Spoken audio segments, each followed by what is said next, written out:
Hoje vamos falar sobre a entrega técnica do MaxCal da Mepel.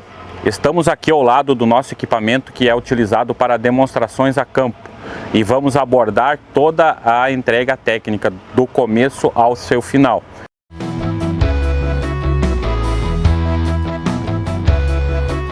Nós entendemos que a entrega técnica começa já desde a chegada do equipamento na propriedade do cliente.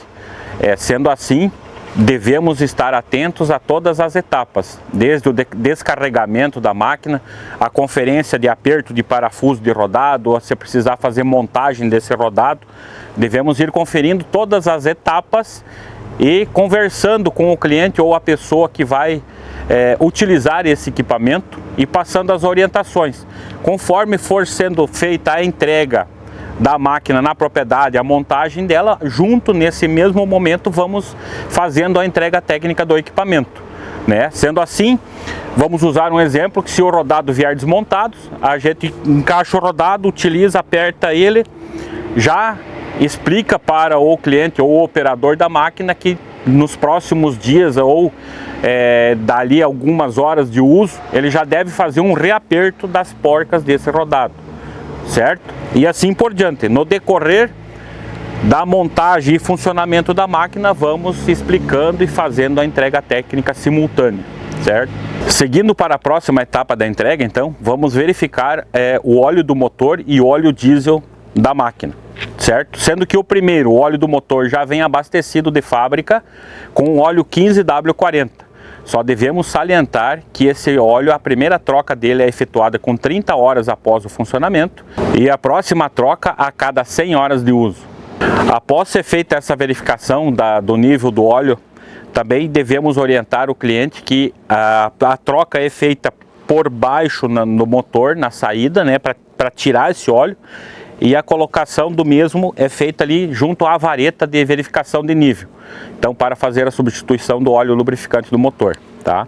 A próxima etapa é conferir o abastecimento com óleo diesel da máquina, sendo que aqui tem um detalhe importante, e essa máquina está vindo sem nada de diesel dentro do tanque. Por às vezes ficar esse equipamento parado em pátio de revenda ou da própria fábrica em estoque, o S10 tem a tendência de se oxidar, né? Então a gente está largando a máquina da fábrica com o tanque seco.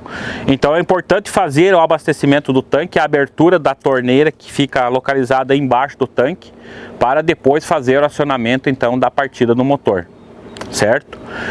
Antes de darmos a primeira partida do motor, também é importante fazer a verificação da água na bomba, né, para que a gente faça o escorvamento dessa bomba.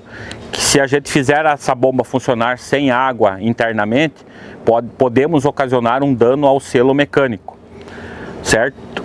Verificando todas essas etapas de abastecimento de combustível, óleo de lubrificação, bomba já escorvada, vamos então efetivamente para a partida do motor. Então, para a gente fazer a partida do motor, o procedimento correto é acionar a alavanca de descompressão para facilitar o giro do motor de partida, né?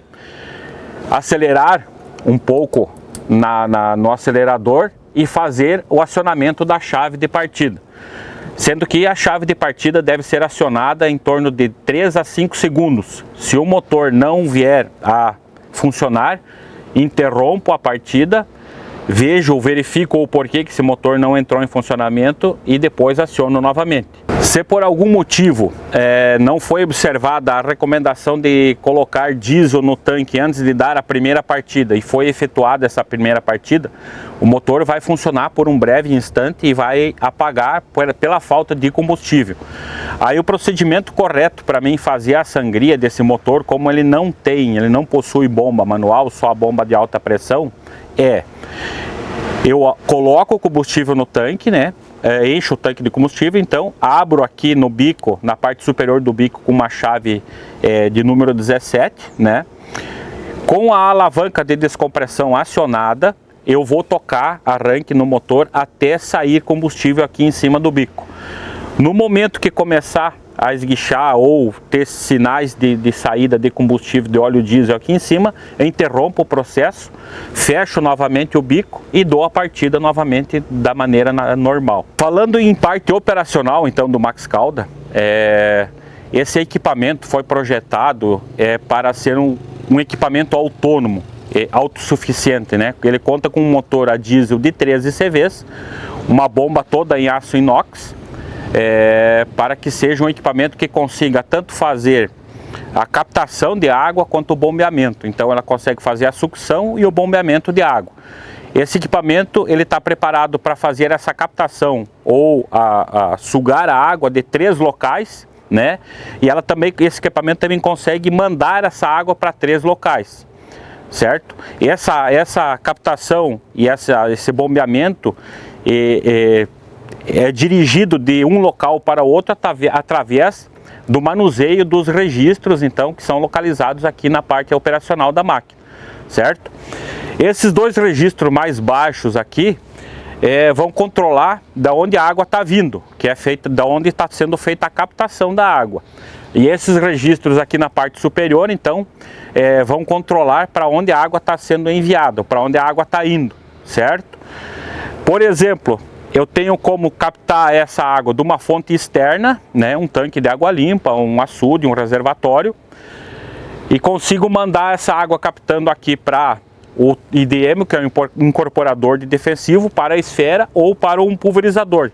Então eu consigo sugar ela de 3 locais, como eu falei anteriormente, sendo um externo, o IDM, que é um incorporador, ou a esfera. E consigo mandar também para uma fonte externa, mandar para o IDM e mandar para a esfera. Então eu sugo de 3 e mando para 3. Por exemplo, se eu estiver sugando do incorporador, que seria o IDM, e mandando para ele também, eu vou ter a agitação, vou ter a batida interna, que é onde vai ser feita a diluição dos agroquímicos, né? Se eu estiver sugando da esfera e mandando para a esfera, mesmo processo. Eu vou ter essa agitação dentro da esfera. Na entrega técnica, a primeira vez que um operador vai ver o equipamento, é muito difícil ele se acostumar ou saber aonde cada registro deve ficar posicionado. Certo? E se a gente for lá e mesmo explicando ele todo direitinho a posição individual de cada registro, num primeiro momento o operador não vai conseguir gravar. Então, para essa finalidade, a gente conta com uma tabela de utilização afixada junto ao tanque IDM, que especifica cada operação, aonde cada registro, qual posição o registro deve estar. Salientamos que é muito importante na hora da entrega técnica a gente explicar detalhadamente o uso dessa tabela para que o operador possa, a partir daquele momento, toda vez que ele precisar alguma informação, saber consultar a tabela e saber entender e interpretar essa tabela.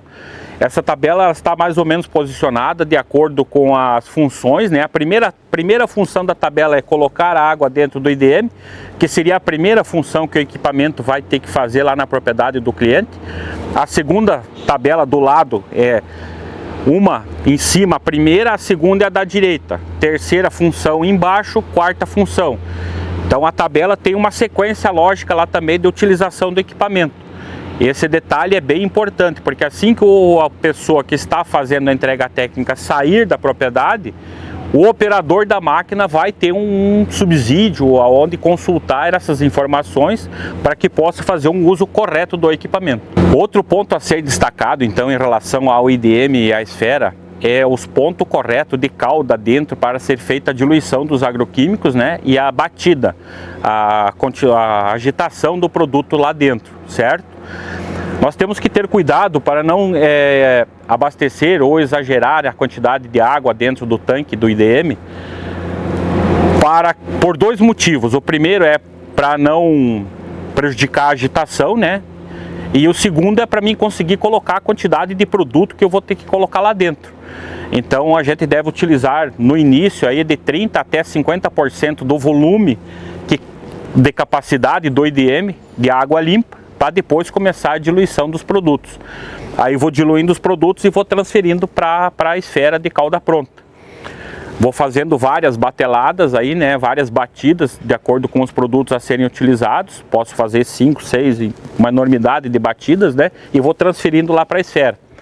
Na esfera também tem outro detalhe importante, que eu tenho que ter um volume de cauda que cubra os retornos, né, ou agitação, para dar agitação dentro da esfera. Então o volume de caldo que eu tenho que ter lá dentro da esfera, ele deve estar encobrindo as entradas do retorno ou da agitação, né? Sendo que a sucção, a captação de água é feita por baixo, no ponto mais baixo, tanto da esfera quanto do EDM, mas o retorno é feito já de uma maneira calculada, já projetada para fazer essa agitação interna.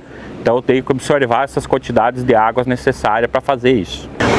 Em relação à utilização do Max Calda, o último processo, então, depois que a calda está pronta, que a gente fez as diluições, as batidas e jogou tudo dentro da esfera, ficou agitando lá, a gente vai fazer a transferência então para o pulverizador, certo?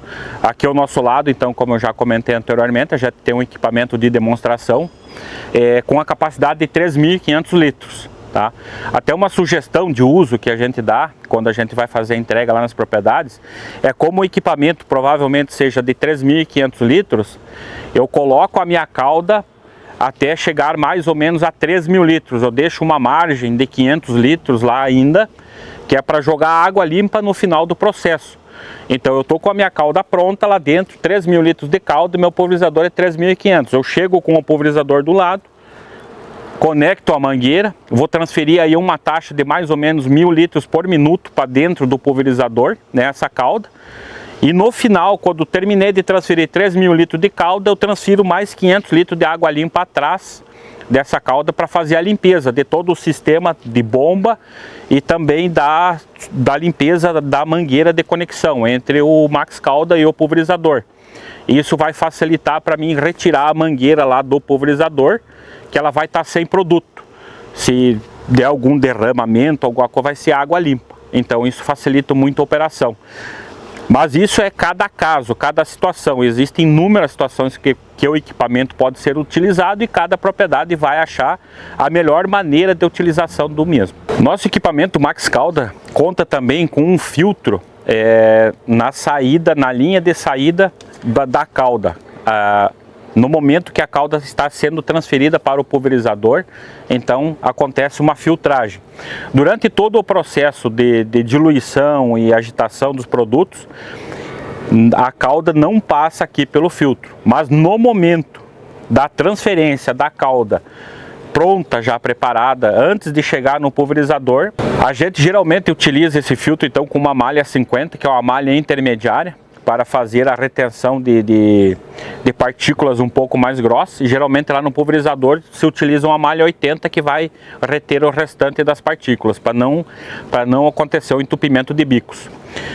Com essa filtragem, tanto aqui do Max Calda quanto do pulverizador, e o processo todo que foi feito de batida, agitação da calda, dificilmente o produtor vai ter uma parada no meio da lavoura por entupimento de bicos. Em relação à manutenção preventiva desse equipamento, então, além do que a gente já comentou anteriormente em relação ao óleo de lubrificação do motor, a gente deve atentar também então para os pontos de lubrificação com graxa, né? E geralmente rodados, tem um mancal que faz a união entre a bomba e o motor a diesel, que é uma lubrificação bem importante a ser feita. Ali até tem um detalhe que é importante a gente observar, de ser uma lubrificação constante, seguida lá a cada 3, 4 dias no máximo, com a utilização de uma quantidade não muito grande de graxa, para não haver danos daqui a pouco a excesso de lubrificação. Para que a gente tenha certeza de que uma entrega técnica ficou bem feita e vai funcionar da maneira desejada, é importante que a gente se faça duas perguntas. A primeira é: a máquina ou equipamento ficou 100% operacional? Ficou operando da maneira correta, sem nenhum vício, nada quebrado, nada danificado? Se a resposta for sim, ok. E a segunda pergunta é: ficou uma pessoa treinada e capacitada para operar da melhor maneira possível esse equipamento? Se a resposta também for sim, é sinal que a entrega técnica ocorreu da melhor maneira possível.